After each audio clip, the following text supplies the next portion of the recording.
হরে কৃষ্ণ। আগামী 2রা এপ্রিল বৃহস্পতিবার পবিত্র হনুমান জয়ন্তীর দিন। এই দিনেই পবনপুত্র হনুমান তিনি চৈত্র মাসের পূর্ণিমা তিথিতে আবির্ভূত হয়েছিলেন।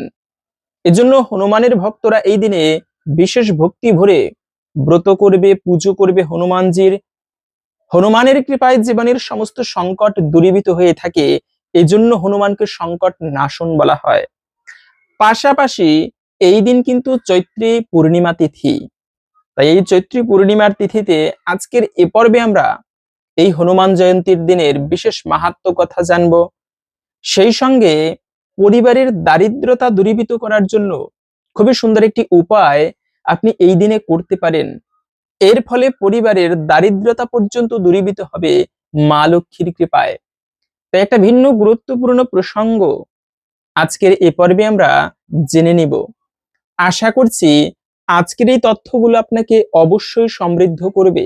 ভালো লেগে থাকলে একটি লাইক করে কমেন্টে আপনার ইষ্ট দেবতার নামটি অথবা জয় শ্রী হনুমানের জয় একবার হলেও লিখে যাবার অনুরোধ জানাচ্ছি।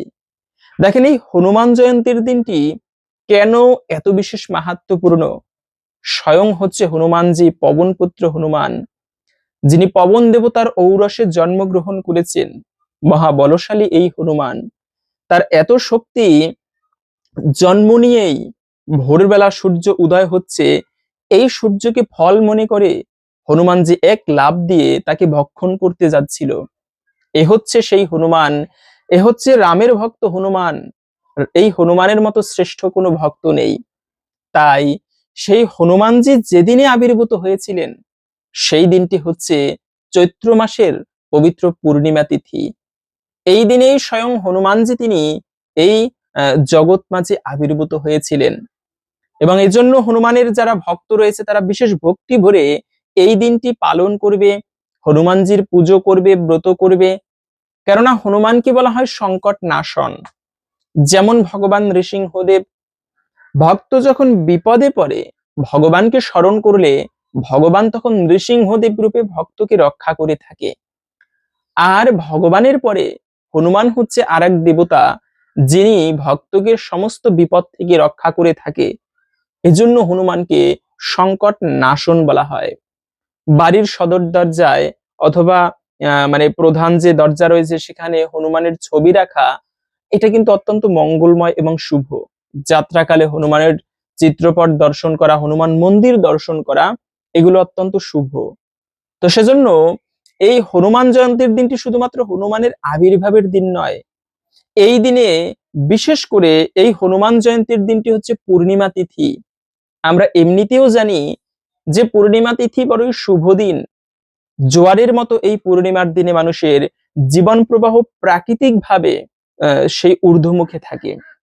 এজন্য পূর্ণিমা এবং অমাবস্যা তিথি, দুটি তিথি অত্যন্ত শুভ এবং মাহাত্ম্যপূর্ণ।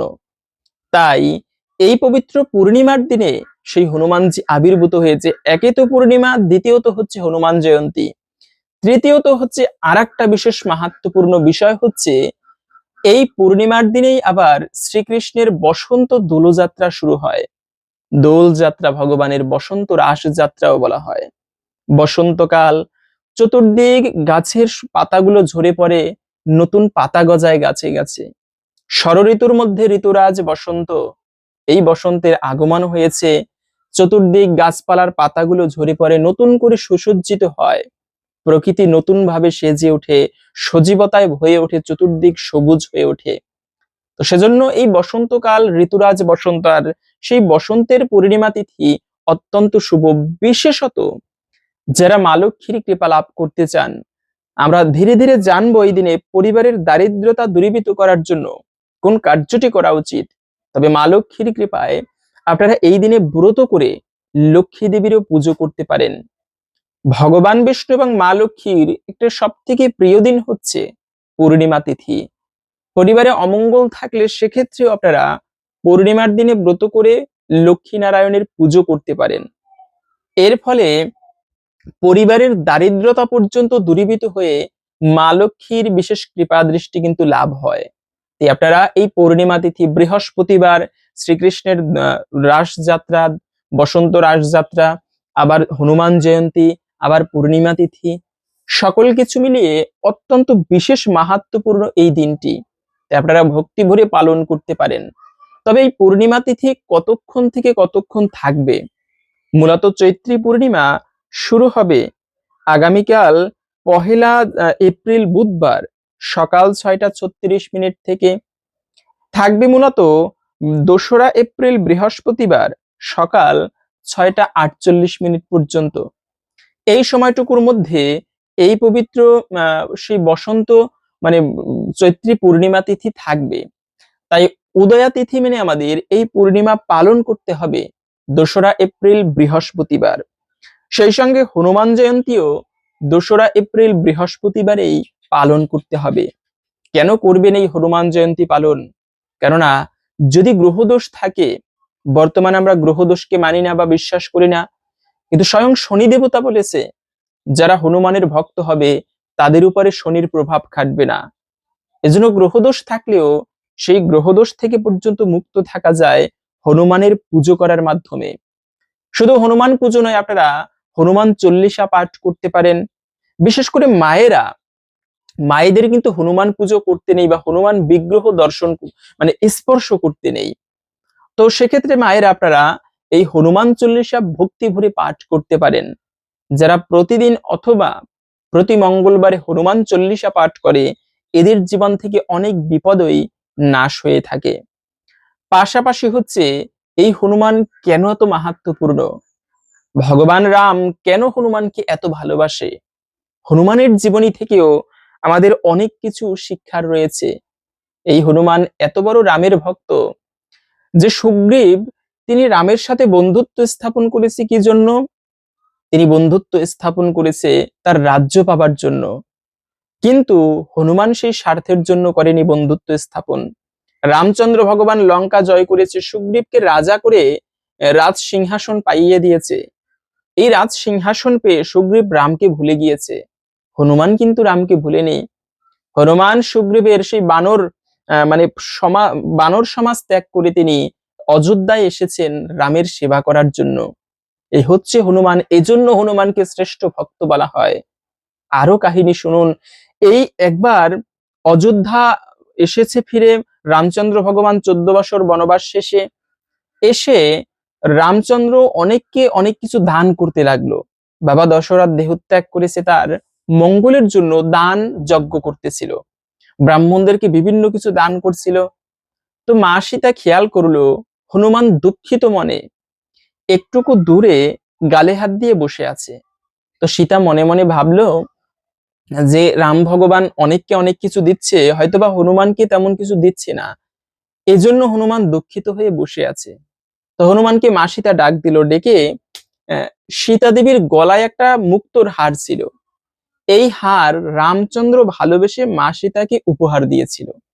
তো ওই মণির হার ওটা মা সীতা হনুমানের কাছে দিল, হনুমান এটা আমি তোমাকে ভালোবেসে দিলাম। কিন্তু হনুমান কি করেছে, সেই মালাটা নিয়ে কামড়ে কামড়ে ওর পুঁথিগুলো নষ্ট করে মুক্তাগুলো ফেলে দিচ্ছিল। পাশে বসা ছিল লক্ষণ, এই কাহিনী লক্ষণ খেয়াল করেছে। লক্ষণ বলে, এই হনুমান সাবধান, আমার রামের দেওয়া মালা তুমি নষ্ট করে ফেলে দিচ্ছ, তোমার গর্দান দিব। হনুমান শান্ত হতে বলে যে ভাই লক্ষণ, ভুল বুঝো না, তুমি শান্ত হও, আসলে এই মালা মা সীতা আমাকে দিয়েছে, আমি তার অনাদর করছি না, আমি রামের গন্ধ এখানে পাচ্ছি না, আমি রামকে দেখছি, যে ঐশ্বর্য বা যা কিছু আমাকে দেওয়া হোক ওর মধ্যে যদি রাম না থাকে আমি ওটা গ্রহণ করি না। আমি এই মালা ঐশ্বর্য, কিন্তু এখানে আমি দেখছিলাম কোথায় রামকে পাওয়া যায়, রামের গন্ধ কোথায় আছে, কিন্তু এই ঐশ্বর্যের মধ্যে আমি রামকে পাচ্ছি না, তাই ছুঁড়ে ফেলে দিচ্ছি।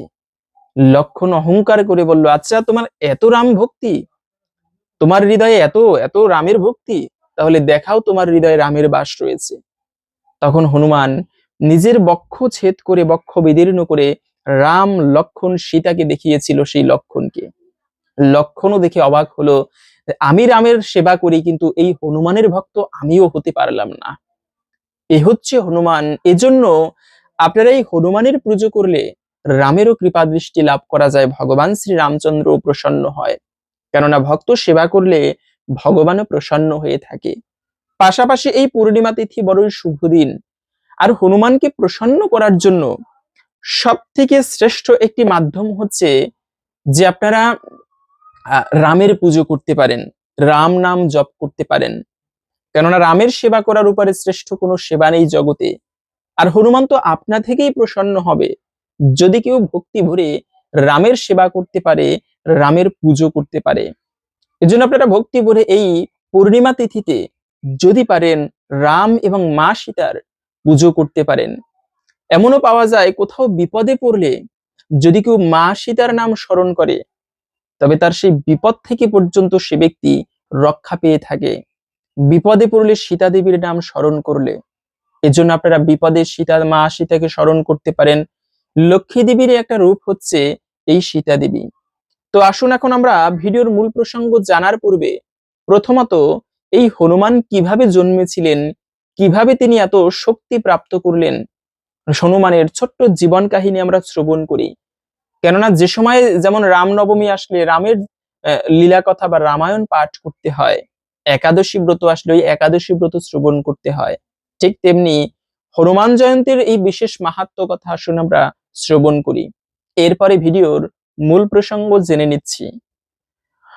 পৌরাণিক কাহিনী মতে পবন দেবতার ঔরসে অঞ্জনা কেশরী নামক বানরের স্ত্রী বানরীর গর্ভে হনুমান জন্মগ্রহণ করেন।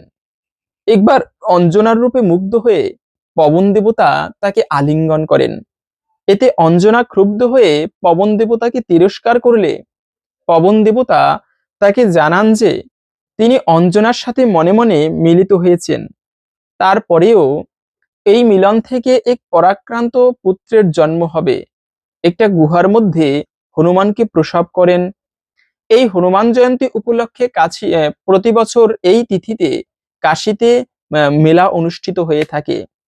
প্রসবের পর অঞ্জনা ক্ষুধার্ত হয়ে বনে ফল আনতে গেলে হনুমান ভোরের সূর্যকে ফল মনে করে খাবারের জন্য লাফ দিয়ে শত যোজন অতিক্রম করেন।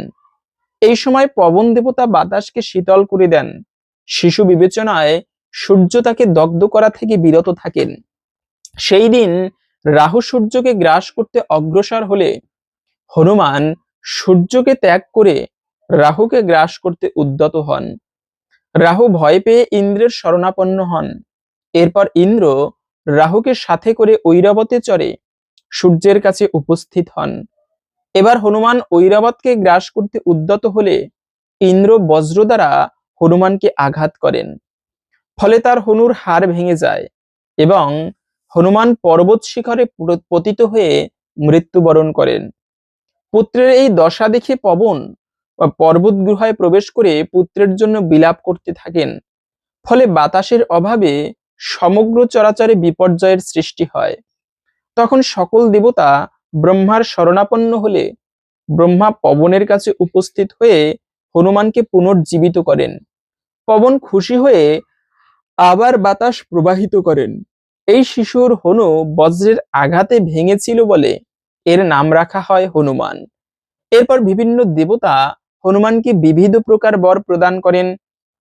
ইন্দ্র বর দেন যে বজ্রে এর মৃত্যু হবে না এবং তার ইচ্ছা মৃত্যু হবে। সূর্য তার শতাংশ তেজ দান করেন। ব্রহ্মা বলেন হনুমান ব্রহ্মজ্ঞ ও চিরজীবী হবেন এবং সকল ব্রহ্মশাপের অবদ্ধ হবেন। মহাদেব ও বিশ্বকর্মা বলেন হনুমান তাদের সকল অস্ত্রের অবদ্ধ হবেন। এছাড়াও অন্যান্য দেবতাগণ বিবিধ প্রকার বর প্রদান করেন। এরপর শিশু হনুমান বিভিন্ন ঋষিদের আশ্রমে উপদ্রব শুরু করলে ঋষিদের অভিশাপে হনুমান দীর্ঘদিন তার নিজের ক্ষমতা সম্পর্কে বিস্মৃত হয়ে থাকেন। হনুমান কর্তৃক সাগর লঙ্ঘনের পূর্বে জাম্ববান হনুমানকে তার ক্ষমতা সম্পর্কে অবহিত করেছিলেন। এরপর থেকে হনুমান তার ক্ষমতা সম্পর্কে আর কখনো বিস্মৃত হননি। রাবণ সীতাকে অপহরণ করলে সীতার খোঁজে রাম লক্ষ্মণ কিষ্কিন্ধায় উপস্থিত হন। এই সময় সুগ্রীব তার পরিচয় জানার জন্য হনুমানকে পাঠান। হনুমান এদের পরিচয় লাভ করার পর এদেরকে পিঠে চড়িয়ে সুগ্রীবের কাছে এনেছিলেন। এরপর রাবণ ও সীতার অনুসন্ধানে সুগ্রীব বিভিন্ন দিকে চর পাঠান। হনুমান ও রামের আংটি নিয়ে দক্ষিণ দিকে যান। এই অনুসন্ধানকারী সম্পাতির কাছে সীতার অবস্থান জানতে পেরে ইনি সাগর লঙ্ঘন করে লঙ্কায় উপস্থিত হন। প্রতিমধ্যে দেবতা, গন্ধর্ব ও ঋষিরা হনুমানের শক্তি পরীক্ষা করার জন্য নাগমাতা সুরসাকে পাঠালে ইনি পরীক্ষায় জয়লাভ করে লঙ্কার পথে রওনা দেন।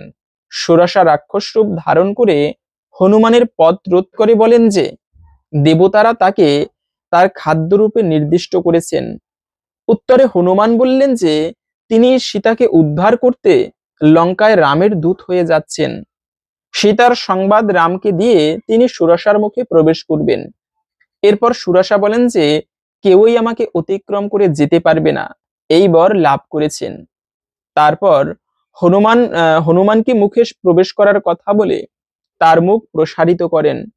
প্রথমে হনুমান তার দেহকে 10 যোজন বিস্তৃত করলে সুরসাও তার মুখ 10 যোজন বিস্তৃত করেন।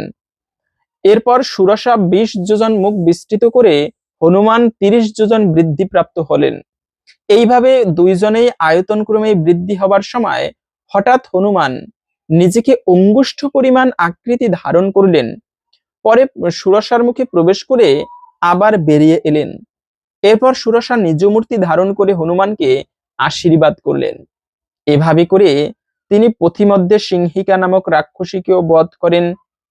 হনুমান সীতাকে অশোক বনে পৌঁছে তখন মা সীতাকে রামের আংটি দেখিয়ে আশ্বস্ত করেন। এর প্রতিদানে সীতা দেবী তাকে চূড়ামণি দান করেন এবং রামের বিশ্বাস উৎপাদনের জন্য সীতা তাকে তার মাথার মণি প্রদান করেন। ফেরার সময় হনুমান অশোক বন ধ্বংস করেন। তাকে ধ্বংস করার জন্য রাবণ তার 5 সেনাপতি ও অক্ষয় কুমারের অধীনে এক বিশাল সেনাবাহিনী প্রেরণ করেছিলেন। এই যুদ্ধে হনুমান অক্ষয় কুমার সহ সকলকেই হত্যা করেন। এই সময়ে রাবণের নাতি জাম্ববানীও মালিও নিহত হন। এরপর রাবণ তার শ্রেষ্ঠ পুত্র ইন্দ্রজিৎকে প্রেরণ করেন। ইন্দ্রজিৎ হনুমানের উদ্দেশ্যে ব্রহ্মাস্ত্র প্রয়োগ করলে ব্রহ্মার সমর্থনার্থে ও রাবণের সাক্ষাৎ লাভের আশায় সম্মানার্থে ও রাবণের সাক্ষাৎ লাভের আশায় ব্রহ্মাস্ত্রের বন্ধন স্বীকার করেন। বন্দী অবস্থায় রাবণের সামনে তাকে উপস্থিত করা হলে ইনি সীতাকে অপহরণের জন্য রাবণকে তিরস্কার করেন। ক্ষিপ্ত রাবণ তাকে হত্যা করতে উদ্যত হলে বিভীষণের অনুরোধে এই হত্যাকাণ্ড থেকে রাবণ নিজেকে বিরত রাখেন। কিন্তু এর পরিবর্তে রাবণ হনুমানের লেজে আগুন লাগানোর আদেশ দেন। রাক্ষসেরা এই আদেশ অনুসারে হনুমানের লেজে আগুন লাগিয়ে ছেড়ে দিলে ইনি লাফিয়ে লাফিয়ে লেজের আগুন দ্বারা সমস্ত লঙ্কা নগরীকে আগুন ধরিয়ে দেন। এই সময় সীতার প্রার্থনায় হনুমান লেজের আগুন থেকে রক্ষা পান। লঙ্কায় অগ্নিকাণ্ড ঘটানোর পর হনুমান সমুদ্র লেজের আগুন নিভিয়ে পুনরায় সাগর লঙ্ঘন করে রামের কাছে ফিরে আসেন এবং রামকে সকল বিষয় জানান। তো এই হলো মূলত হনুমানের ছোট্ট একটি সংক্ষিপ্ত জীবনী। হনুমানের অনেক কাহিনী আছে যা আমাদের আজও অনেকের অনেক বিষয় অজানা রয়েছে। রাম ভক্ত হনুমান আপনারা বিশেষ ভরে এই দিন ভক্তি ভরে এই দিনটি পালন করতে পারেন। তবে এই দিনে কোন জিনিসটি দান করার মাধ্যমে পরিবারের দারিদ্রতা দূরীভূত করা যায়? আপনারা এই দিনে লক্ষ্মী দেবীর পুজো করতে পারেন, কেননা মা লক্ষ্মীর কৃপা লাভ হলে সেই পরিবারে দারিদ্রতা থাকে না। পাশাপাশি আপনারা এই দিনে হনুমানের এবং মা লক্ষ্মীর কৃপা লাভের জন্য দারিদ্রতা দূর করার জন্য গরিব দুঃখী অথবা ব্রাহ্মণ বৈষ্ণবদের দান করতে পারেন। সাধ্যমতো আপনি হয়তো আপনার কাপড়ের দোকান আছে, ভালো ধুতি কাপড় সাধ্যমতো, সাধ্যের বাহিরে গিয়ে নয়, আপনি এই শুভ দিনে আরো পূর্ণিমা তিথি দান অত্যন্ত শুভ, তাই আপনি কিছু গরিবদের দান করতে পারেন পোশাক, অথবা কিছু সাধু আপনার যাকে ভালো লাগে মনে হয় ইনি সৎ সাধু, তাকে আপনি দান করতে পারেন ভক্তি ভরে। অথবা আপনি কিছু অর্থ বা টাকা করি আপনি একটা মন্দিরে দান করতে পারেন, হনুমান পুজোর উদ্দেশ্যে দান করতে পারেন। এর ফলে দানে দ্রব্যেন শুদ্ধতি, এই দানের মাধ্যমে ধন কখনো কমে না, বরঞ্চ মা লক্ষ্মীর কৃপায় ধীরে ধীরে আরো বৃদ্ধি প্রাপ্ত হয়। ভালো লেগে থাকলে একটি লাইক করে কমেন্টে জয় শ্রী হনুমানের জয় একবার হলেও লিখে যাবার অনুরোধ জানাচ্ছি। পবনপুত্র হনুমানের কৃপায় সকলের জীবনের বিপদ সংকট নাশ হোক এবং মনস্কামনা পূর্ণ হোক, এই কামনা করে আজকের ভিডিওটি এখানে সমাপ্ত করছি। হরে কৃষ্ণ।